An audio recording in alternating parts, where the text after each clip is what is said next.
Down to Biscayne. Yikes. 5 on the floor. Ride for my dogs. Where here's the thing. You can check the score.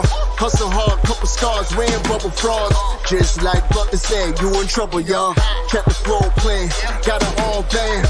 Y'all seen the block. Stop with one hand. And Pat we trust. Inspire, have the guts. We're here to bring the heat.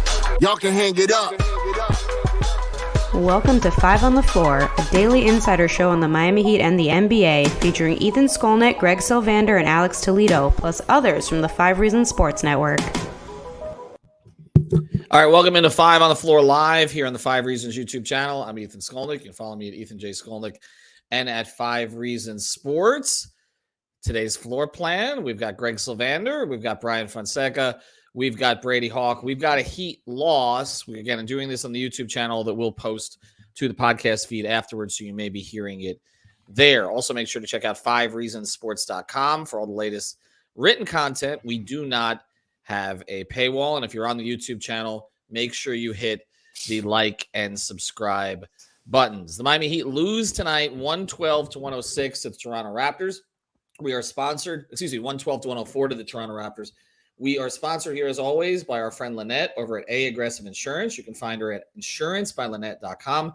That's insurancebylynette.com. You can see the phone number if you're here on YouTube, 954-581-8800. Lynette, of course, regular contributor here in the comments on the YouTube channel. But more importantly, she's great at getting you insurance. You get you life insurance, you get you renter's insurance. She can also, of course, get you car insurance, even if you do not have a good driving record. Trust me, I have sent people to her, and she has found insurance when I thought there was no way that was actually going to happen. So insurancebylynette.com. I do not encourage bad driving, but if you are a bad driver, go to Lynette. She will help you. Insurancebylynette.com. Again, it's 954-581-8800. And again, that's Aggressive Insurance Agency that's in North Lauderdale. All right, again, as I said, the Miami Heat lose tonight 112-104. No Bam Adebayo, no Tyler Hero. I don't want to hear it. I'm sorry. There was no Pascal Siakam tonight. Scotty Barnes was not 100%. There was also no Precious Chua. I will never pronounce his name correctly because that's just part of my thing. But the Raptors were shorthanded too. I understand that it's a road game, but look, there are issues that we need to get into tonight that are symptomatic for this team. And I know we were going to talk a lot about Nikola Jovic. We will probably devote the second half of this episode to that. I want to take your comments related to that. That will be a little bit more upbeat because there was a lot to like tonight. But there's a couple of things that I don't like at all. And I just don't see how they get past some of this stuff, okay? I'm going to start here with you tonight, Brady, because we talk so much about Bam's significance and when he's not on the floor, what they can and what they cannot do, okay? But they had to close that game tonight with basically Caleb Martin playing the 5. I mean, Jimmy or Caleb. The rebounding the past 2 games, they gave up 20 offensive rebounds the last game. Tonight, they gave up, the final rebound totals were 23 for the Heat, 42 for Toronto. That's 16 offensive rebounds for Toronto. I mean, just for some perspective here, 35 rebound chances on the Heat's end, and Miami only got 19 of them out of 35. Combine that with the turnover number tonight, which was 23 turnovers, and some of that is a result of guys who haven't played a whole lot, like Jamal Cain, although he didn't have a turnover. Jovic, he had 2 turnovers. Jimmy Butler had 5 turnovers, and I did not think played particularly well tonight. But you cannot, no matter how well you shoot, Brady, if you're turning the ball over and you can't rebound, eventually it is going to catch up with you. Yeah, pretty much. Like, the Heat literally shot 55% from the field. Like, they shot 55% from the field, and they shouldn't have had a chance to win. Like, the fact that it was even this close is wild because the numbers you just went through, the rebounding and the turnovers, was problematic. I'll start with the rebounding, and I'll say, because we talk so often about rebounding, and we talk about schematics, or we say about the switching, he didn't switch tonight.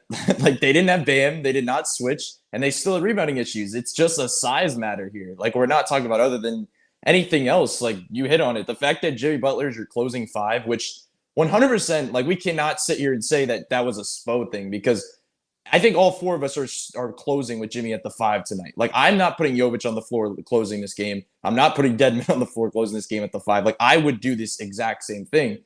So it's more just a roster construction thing in general. And it's just, it's hard to overcome that. Like, it just really is. And then the turnover problem, there was one thing you can't do against this Raptors team, and they did it. Like, they pretty much said the one thing you can't do is turn the ball over, because they're not a great half-court offensive team. Like, they really aren't.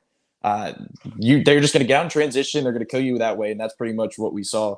But I'll say on the other part, when we were talking about the lack of bigs and rebounding and stuff, the Raptors went on a 21-0 run in the third quarter, and I think it was 7 minutes where the Heat didn't score. But I don't even have a problem with that, because the Raptors are that good defensively. They were pressuring out to half court. They weren't letting them get into shots. We could have that discussion for another time. But defensively, they allowed 21 points like in a very short span.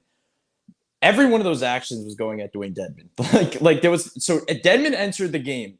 He walks to the scorer's table. He enters. They have an inbound like on the side where Van Vliet gets the ball in an inbound. He looks at Anunoby and he calls a play where he like motions him to go to the left side, and he calls a play where it's like Anunoby flies off like two screens and it's a curl where he's going basically on a 2-on-1 inside onto Dedmon.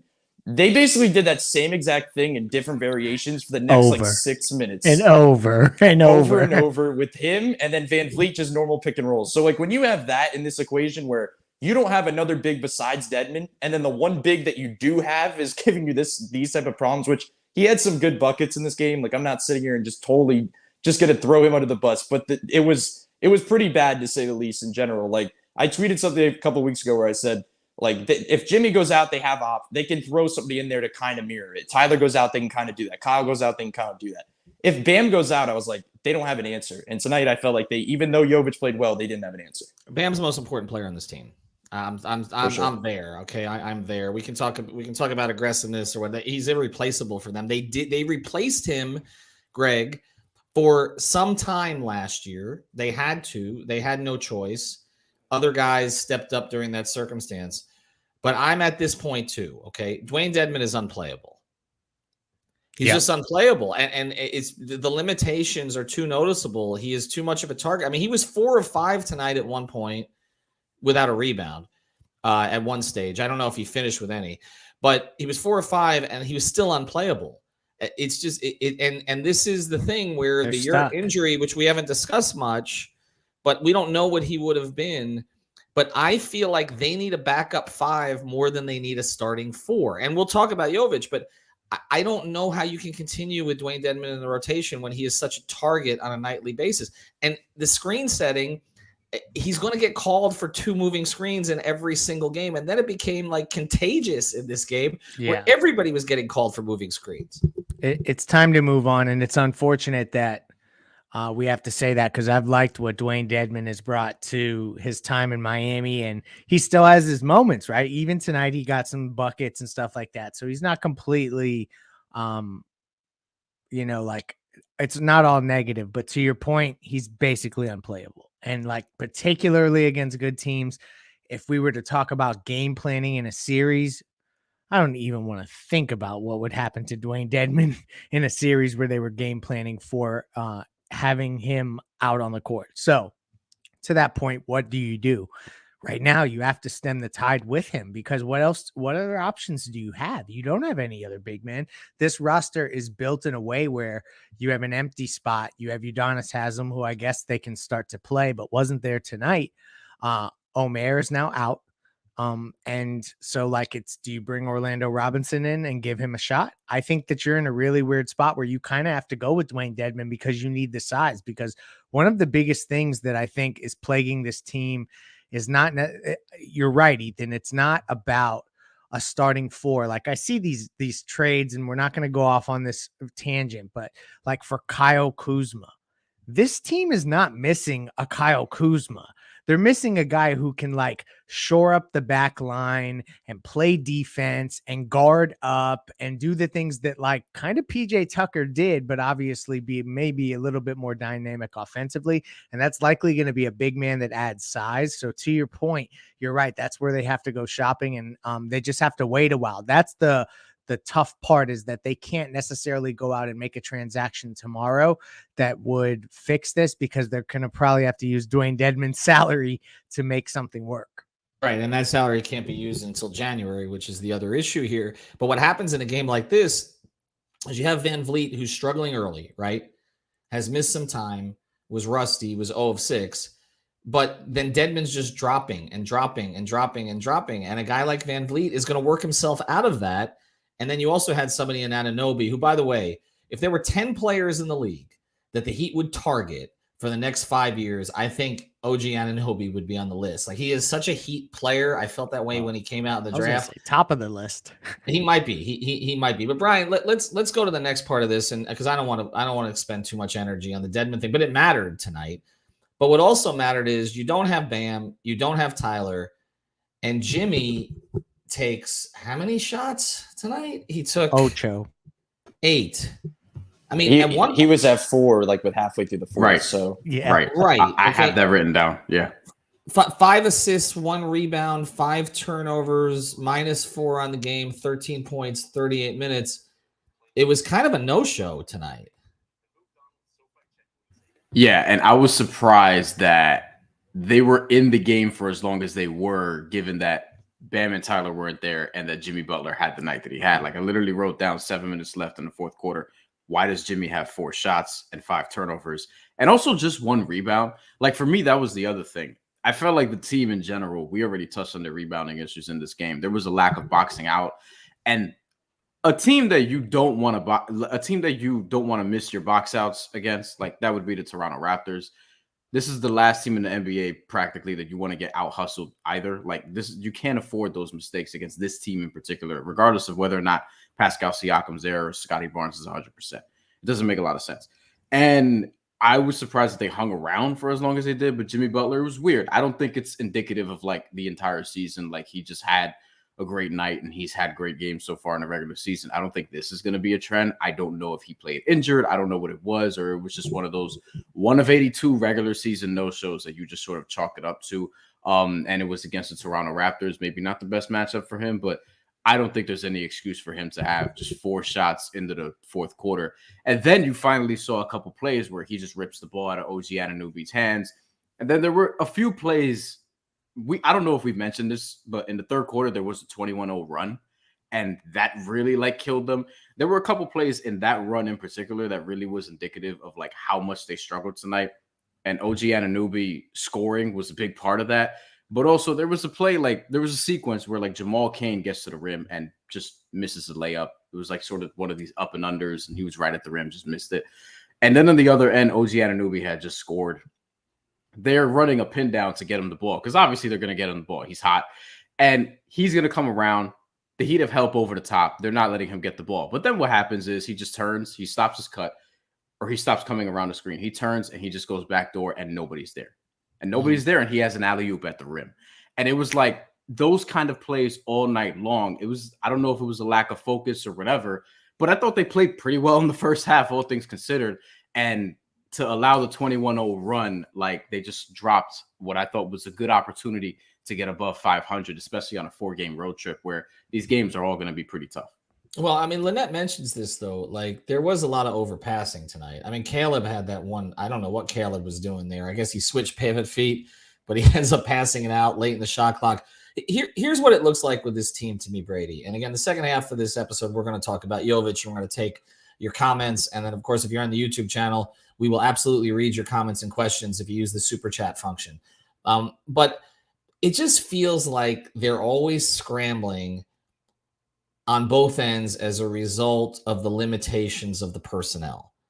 So it's what we discussed them changing their defense a little bit. And obviously tonight we don't have Bam. So it's not representative of that. You can't judge anything off of it because that whole defense is based on Bam. Okay. But it just seems like always guarding up, right? Always having to guard up, always scrambling. And then on the other end, it's like, even when they're shooting well, it doesn't come easy because they're at a size deficiency everywhere on the floor on the other end. And Toronto didn't have all of its length tonight because Siakam's a big part of that, which is why I'm not going to allow the Bam hero excuse tonight because Pascal Siakam's played like a top 15 player this year. But, I mean, that's the thing, Brady. Like how, without getting into Jovic, which we're going to spend the last 10 minutes of this episode on that. What do they do there so it doesn't? I mean, Gabe Vincent is battling his ass off. Okay, he really is. Like Gabe kept them in this thing, and he embodies everything that they're about. but they're playing Lowry and Gabe together against Van Vliet's small, but typically against bigger guards all the time. They are always having to compensate for the deficiencies of the roster. Yeah, and I know Spo's not reaction based, but when you're at a point in a game, and once again, they're without two of their primary guys, but they're at the end of a game against one of the lengthier teams in the league, and they have to close, as we said before, with Kyle Lowry and Gabe in their backcourt and Jimmy as their five. Like, if that isn't personnel limitation based, like, I don't know what is. Like, that's pretty much what it is. And they're trying to make do with what they have. And like you just said, like, I think Gabe is battling as much as possible. Side note that this is not why they lost. And Miami's been on the good end of a lot of calls, but like on both sides, this was the most weirdly refed game in general. Was this a record for most travels called? Like, was that a thing from the league put in to like start honing in on that? They have to be. But anyway, it's just an interesting way to play because they do have limitations on both ends. I just don't know what they do when they have this many guys playing. I think they offensively, like with the Jimmy thing specifically, like I know we're talking about him and not getting shot attempts. I will say on the other hand, he was basically getting 3 people sent to him every time he could touch the ball. So like it wasn't like I felt like he was coasting at times because like he wasn't involved in the offense, but like the other side of it's like the other guys in Miami have to go make a play backside because they have 2 to 3 players sprint to get Jimmy in the high post. Like that's just the way it is. But limitations based is more so. I don't feel like they shot 55% from the field. This wasn't an offensive thing. I don't feel like they had limitations on that end. It's just defensively. Like I don't want to hone in on Dedmon again, but like you hit on the rebounding thing. They played drop with him the entire time. He had 0 rebounds. Like. I don't think I can express that enough. Like they're not switching and Dedmon's on the perimeter. Gabe's boxing out Chris Boucher. Like he is in drop and that's happening. And it wasn't even like they were sitting here being highly efficient offensively. Like, yeah, they shot 51% from the field, but that was a lot of that's transition. They shot 27% from 3. Like it wasn't even they were just taking the ball to the net all night. So it's a weird dynamic in general. So, well, Brady, they're basically playing a contract. It's not even like because right. I hate Where's to say Hassan? Right, but I hate to say it, but the reality is that if they didn't need that contract for a trade come January to give themselves 6 weeks into the trade deadline or whatever it is, Dedmon probably wouldn't have been back. And Omer would be playing a ton right now. Omer would be Instead he got a 2-year deal. And that this was. He got a 2-year deal with pretty significant money because they need the money to trade. I mean, this is basically cap mechanics that's happened here. This comment comes like we have Gabe and Dedmon. Can we swap Gabe and Dedmon bodies? Look, I thought Caleb had a good. We talk about this all the time. The 3 guys that you consistently get effort from, Caleb, Max, and Gabe, I thought were all good tonight. Keep them around. Max has one off game, and he always comes back with a solid one the next one. I don't know why he's wearing Dwayne Wade's number. That's a whole nother issue. You can't even see the 1 on that jersey. I don't know what that was. They unretired Dwayne's number. But, Greg, before we get into Jovic, okay, you are typically positive about these things. And the Heat were coming off a 3-game winning streak. All is not lost. Okay, they just had a really good win against Phoenix. Again, a Phoenix team that was depleted, sort of like Toronto was depleted. My thing is this, as we talk about the front office, they are not stupid, okay? They can see that their team is it's like pushing a rock up the hill every single game, right? Yep. It's Sisyphus. It's a struggle. It is. It's not their fault. But and if you don't get maximum effort or maximum performance from Jimmy, and Kyle, look, here's the thing. Kyle was fine tonight. He went over his prize picks number. By the way, use that code 5, FIVE. I knew he would in Toronto, but he didn't take over in the last 2-3 minutes either. He didn't settle them significantly. He didn't get them out of their turnover problems. So it really is all Jimmy. And when you get a game like this from Jimmy, it's too hard for the other guys to push the boulder up the hill. Like Jimmy wasn't awful, but he was just okay. And they can't win in these circumstances with him just okay because they are overcoming the fact that they're basically the other team is playing volleyball on the offensive end and getting possession after possession. That's the issue. It's like, I think that they actually have enough guys, regular season wise, if Tyler Hero is healthy and Bam Adebayo is healthy, to do some heavy lifting so that Jimmy does not have to be playoff Jimmy throughout the entire regular season. I think getting guys in the right roles, finding out the cohesive units that work correctly is another conversation that they haven't got to yet, because Tyler obviously hasn't been great in the starting lineup. Or find he hasn't found his way there. But to your point, like, this is not an issue to me about offense. Like, this is about that they lack rebounding, and to a certain degree it's connected to defense. And I think that those two things are so linked. And so, like, when we talk about what ails this team, and when we talk about players externally that they could try to target that could help clean some of that up, it's not the names that people expect, like the all-stars that average 19 a game like that. I don't think that that's going to be where this heads. I think that they're going to look for a combination of maybe two players that can provide different ranges of big man and wing skill sets that can defend and things like that, because it's not coming from anywhere else. So as much as I like to be positive, I acknowledge, and I think the front office would acknowledge, that there is holes on this roster, but they have tools with which to fill them. It's just how much of their draft capital, capital. Well, they're are going they to the willing nation's to capital part next. with? Greg, they're going to the nation's capital next, so they'll handle it there. We're going to talk about the one positive from tonight's game, Nikola Jovic. And first time ever, Brady, by the way, that I pronounced it as Jovic. So it's not Jokic, it's Jovic. I got it right. Before we get there, though, I do want to tell you about another sponsor, a nightly sponsor here, post-game sponsor of the 5 Reasons Sports Network, and that's ODM Performance Solutions. ODM Performance Solutions. You can find them at odmpsi.com. You know, team building is hard. Just ask the city of Sacramento for the last 15 years. ODM PSI can help you build a winning team and keep it together. If you're looking to fill an important role at your company, ODM PSI can help you find C-suite level leadership, sales rainmakers, plus management and operational support staff. I promise they will not hire anybody from the upper levels of FTX. To find out more, I should have checked on that first. But to find out more, check out odmpsi.com. That's odmpsi.com, or give them a call at 954-434-0634. That's 954-434-0634. All right, the ODM Performance Solution of the Night. Bam playing. That would have changed everything here. Brady, real quick, okay? Because for people who do not understand it, okay, who sit there and criticize Bam after every game that he doesn't give you 25 and doesn't do the kind of things we saw in the last game, give me like 2 examples of things that they missed tonight. Less Deadman. Like, I don't know. I feel like every question you give me is just like a Deadman talk. But no, like the fact that we've seen these last 3 games, first of all, when he does play drop, what is he getting, 14, 15 boards a game when he's playing in drop? The only reason that he's getting around 10, 11 boards a game is because he's in a schematic thing where he's switching. He's at the top of the key.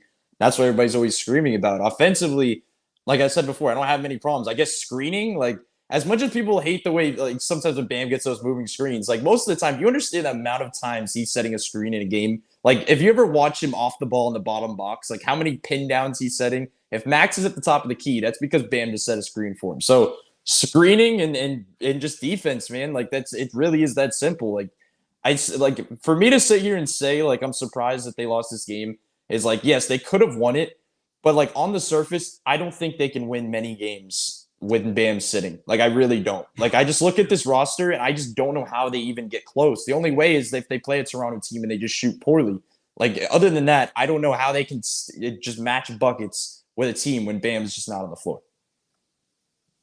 Let's get to the one positive tonight. 11 points in the first quarter, moving without the ball, cutting without the ball, making the right reads. I thought actually also Nikola Jovic, I thought defensively he was fine. I mean, I don't know if I missed something, but, you know, I'll go to Brian on this. Like, he was in the right position. He goes straight up. Of course, he's going to get some foul calls, although it didn't really happen tonight. He just looks like he belongs. Like, and here's where I come down on this. Okay. We're talking about Deadman, right? I think you're getting to the point where one of the ways to cut Dedmon's minutes, okay, is to keep elevating Jovic, get him to the point where he can start, bring Caleb off the bench as your 3-4, play Dedmon maybe one stint. That's it. And essentially you have Bam and Jovic as your fives who are also playing together. That, to me, that's the performance solution, I think, going forward. How far away do you think we are from Nikola Jovic being a player that you can start next to Bam Adebayo? Because he doesn't look that far away to me. He's their starting for the future, and I feel like you should just plug him in right now. And we've been potting up here a few different times, Greg and I, and we've been talking about this, and I've been calling for more Nikola Jovic because I don't think anyone covering this team was higher on him in draft night. That's true. You know what I mean? Because I said it on draft night. He's going to be a top 10 player from this draft class. I really believe that.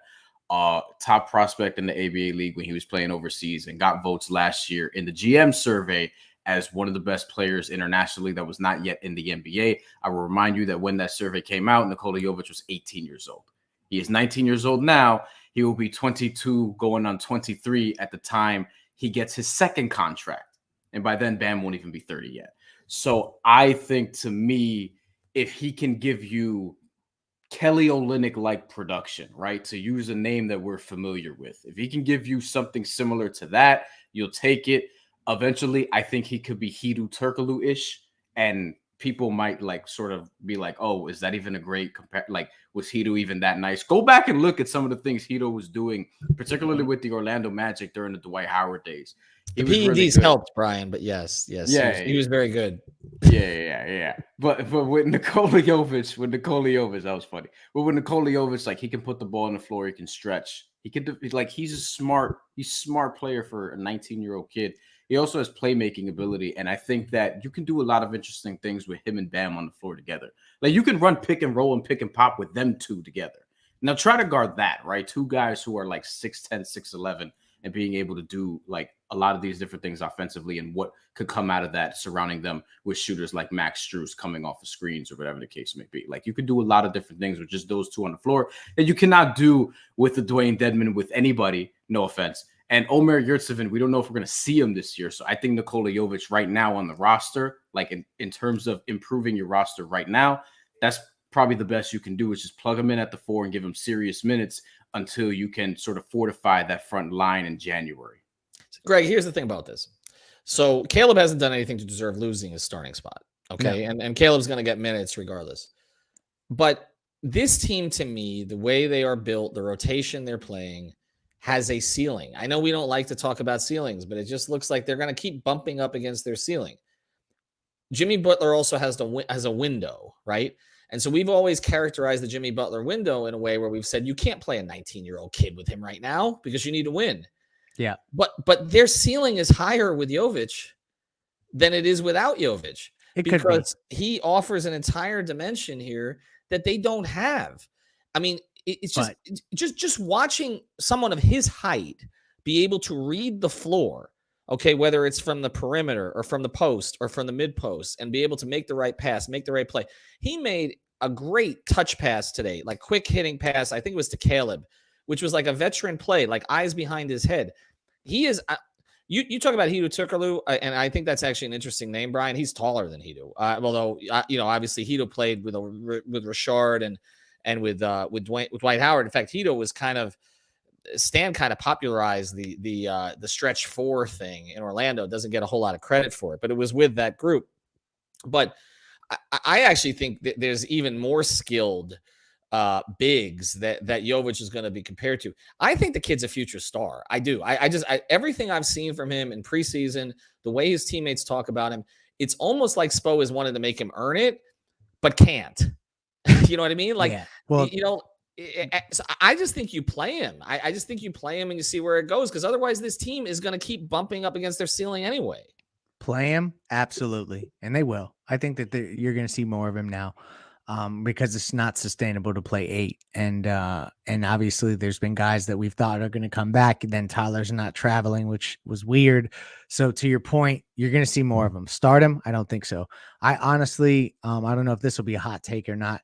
I think that there's a much larger chance that Spoelstra were to present a scenario where Max Strus takes over Tyler Hero's starting spot, and they say for the good of the team, You're that giving that's away what they tomorrow's do podcast. prior to that versus them going to Caleb Martin and saying, Jovic, you're going to be starting instead. I think that that's not going to happen. That they will wait until they get a front court piece that is by either their veteran status or however, their accolades, whatever. Caleb Martin just understands that now he's going to assume the role that he was brought to be played at, and that's wing off the bench. I don't think that they're going to make that switch for the young kids starting, but playing, absolutely. We're going to do a whole pod on that tomorrow, by the way. I want to talk about that because it's very clear when you watch the spacing tonight. It's better Brady, now. There's no doubt. It's better. And part of it was Jovic tonight, and a lot of it is Max. And I'm not saying you couldn't have used Tyler Hero tonight, Brady, but just schematically, it still looks to me like if you're going to start Kyle, which they're going to continue to do, that Max Strus is the better 2 guard for that lineup than Tyler Hero is. But I don't think there's any way in bleep, okay, that they're going to go to Tyler and tell him they're taking him out of the starting lineup. I just don't.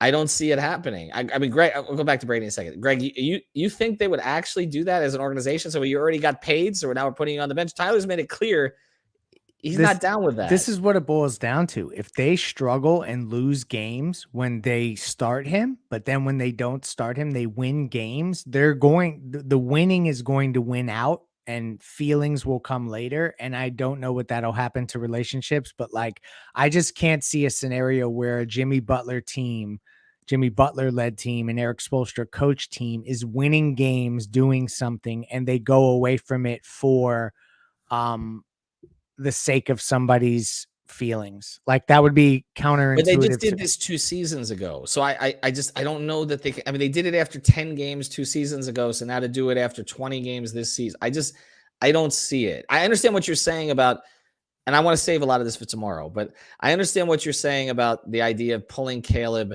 for Jovic, but Caleb doesn't have the max contract. Okay. No, that's true. And that's why this is tricky.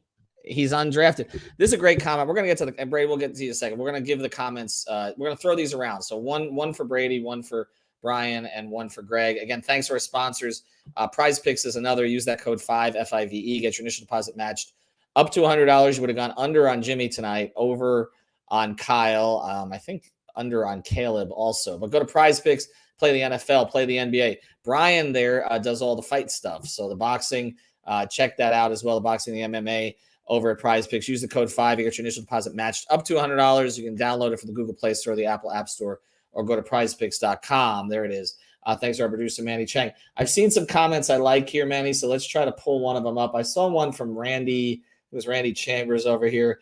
What was it? He says, if Jovic was undrafted, he'd be playing 30 minutes a night. Shake my head. I mean, that's kind of fair, Brady, isn't it? It feels like they make their draft picks earn it, right? But the undrafted guys, they just slot in.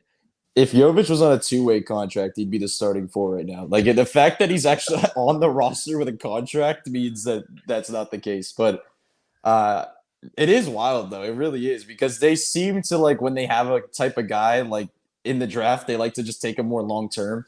But to touch on Jovic really quickly, the funny thing I think is something I think is funny about positionally, because we keep talking about him and comparing to Dedmon and the 5. The funny thing is he's he's 6'10", but he's not a 5. I want to see him at the 4. That we can't even get real observations right now with him playing the 5. I keep coming back to the point, he played point guard basically his entire life.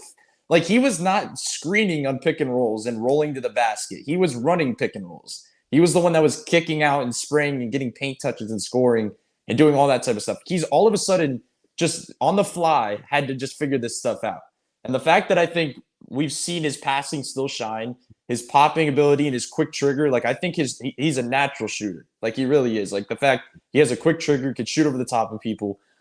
There's just a lot of natural ability there that I just don't know why you wouldn't want to go to it. But I just keep coming back to the point that it's just like positionally, this isn't a normal thing to adjust to. So like, we can't even like, when we say this is his first real debut game of the regular season, like he had the one game where he played a little bit, but I'd say like this is true. The fact that he's starting at the 4 and the fact that he looked like that, like in this different position. And for one, I don't think he should continue to play in this position. I think it speaks a lot on what they could do with him, I guess, moving forward. And on the Bam point, to Brian's point, that's going to tell us everything. Like when you put him next to Bam and see what he can do, like he was talking about the different things you can run. Like I remember early in the preseason, I asked Spo about like when you have two passers of that caliber, like you have two 6'9" to 6'10" passers that you can run stuff through. Like I don't know what you do with that, to be honest. I just watch the way Jimmy plays with him on the court. You can tell when Jimmy likes playing with a guy and when he doesn't. Correct. You're right. He likes playing with him. Like he was looking for him early in the game. Like there's a comfort level that's already developed there. So I want to put aside the Jimmy Butler window stuff when it comes to Jovic. I don't think it applies. I think the kid is so far advanced in terms of the way he reads the game. And Brady mentioned it. He's had to do this at a different position. As always, the Heat are kind of forcing a player into a spot maybe that is not ideal for them and sort of making it hard and trying to get them to figure out. They're just making things so hard on themselves this season. That's it. And then trying to find a way to dig out of it. All right, we're going to take 2 more comments here before we close. Thanks to our sponsors, ODM Performance Solutions, Aggressive Insurance, Lynette watching the stream right now, as well as Prize Picks. This comes in from Gio. I'll go to you on this one, Brady. At the end, well, I know how you feel about this one. At the end of the day, Caleb is not a 4. He's good, but he's not a 4. Let Jovic start and don't mess with the chemistry removing Tyler. How do you feel about the word chemistry removing Tyler? Because I'm saying it because I think it becomes a personality issue more, like removing Tyler when you've basically given him the starting spot, given him the contract. There's a problem there. I don't know necessarily hurts the chemistry to remove Tyler because I actually think the chemistry on the court is better between Strus and Lowry and Jimmy than it is between Tyler and Lowry and Jimmy. There's a pod to be done there. Yeah, I feel like you're bleeding into tomorrow's podcast. But the chemistry thing, I just feel like is more how does Tyler respond to it? Like I think we will hear, like everybody will hear that if they get to that point. For once, let me just say, I don't think they should get to that point now. Like I still think it's too early, and I know people are going to say like if they fall way below 500, then it becomes problematic. But like I think we have to have a bigger sample size of this starting lineup with Tyler before we make that observation. Like that's just kind of my view of it. But if it gets to the point where it's clear that the offense is not run the same way, that the actions are better with Max in there, I'm just interested to see the way he responds to it, because if they does get to that point, I think we'll hear a lot of like, I'll do what's best for the team and this, but like, what is the feeling in reality? Like, what is really going on there? But like, we also look at this from this perspective where you say, I'm looking at the bench tonight where I see Duncan obviously did not have a good game again. You have Gabe that actually played a really well-rounded game. We talked a lot about Deadman, in the fourth guy off the bench was Jamal Cain, which I thought he played 6 minutes.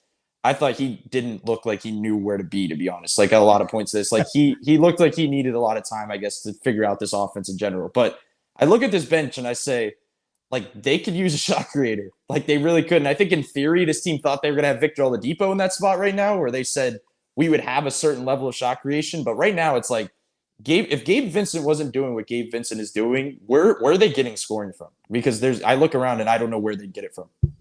Victor Oladipo's on the trip, by the way, which is interesting to me. I watched him before the game the other night, and he wasn't going hard, but he also didn't look limited.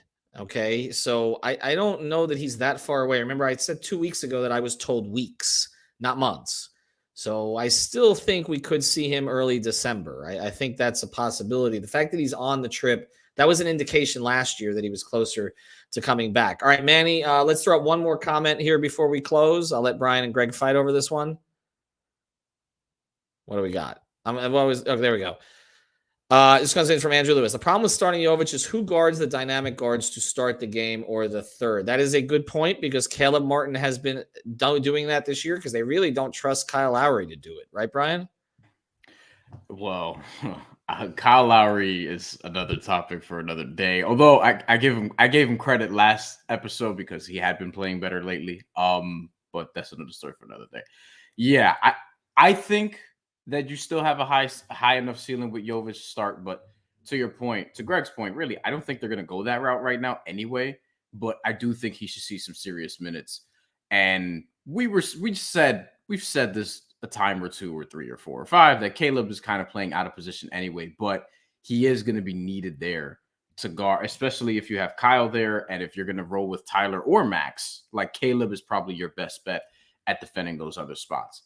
I do think that seeing Jovic play with Bam offensively, though, will kind of sway people in that direction because I think that's something that's going to work. And if Spo is supposedly leaning offense, Nikola Jovic playing alongside Bam and Jimmy is a way to do that. And I don't think he's going to be completely lost on the defensive end either, but they're going to have to figure some things out. Regardless, like their roster construction is just not great.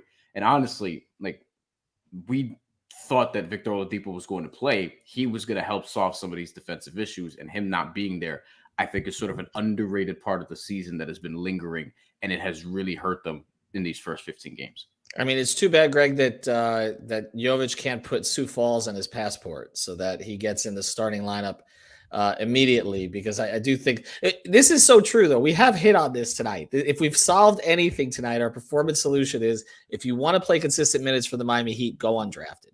Yeah, I think that's what we've. I mean, except Dwayne, but he's the outlier for and Rio, but they had no choice in that one, right? And our guy Norris Cole, but like, yeah, but for the most part, that is the. I mean, the Michael Beasley experience is coming back to me now. But here's the thing about it, okay? As skilled as Michael Beasley was, Nikola Jovic reads the game better at 19 than Michael Beasley did at any stage in his career. I mean, no doubt, right? So Alex would not be having this right now. I was going to say that. Well, Alex isn't here. That's true. Alex will be producing this, so he'll hear it. I do want to make one announcement here before we go. We've got our first watch party of the year. You guys are going to blame us for this. I'm sorry about the opponent. You picked the right game, though. We know what this is going to be. 2 weeks from tonight, the Heat are in Boston, of all places, and we're having a watch party at Tropical Distillery in Miami at Alapata. We're going to have to get Brady a different wristband there, but basically we're going to have a watch party starting at about 6 o'clock. And we're probably going to collaborate with another local entity on that one. So that's going to be a lot of fun, as Greg is perking his ears up right now. But it's basically, if you get there before tip, it's a free shot. Okay, so that's it, and not the kind at the basket either. So we're gonna have our first watch party at Tropical Distillery 2 weeks from tonight. Everybody is welcome. It's free to get in. It's a great new spot down there. It's actually owned by the Pouncey brothers. If you're familiar with them, Mike and Marquise Pouncey, who played for the Dolphins and the Steelers. Gio comes in, guaranteed loss because of the watch party. You know why it's good? They were gonna lose that game anyway. House money game, smart, right? They were going to lose that game anyway. Remember, this is when we did the Milwaukee game a couple years ago. They said they had no chance to win it. Jimmy wasn't playing, and they won on a watch party night, so that can happen. Thanks to everybody for joining us tonight. We're going to do the Hero Pod tomorrow. Greg, that's tomorrow's assignment. So let's prep for that one. Have a good night, everybody.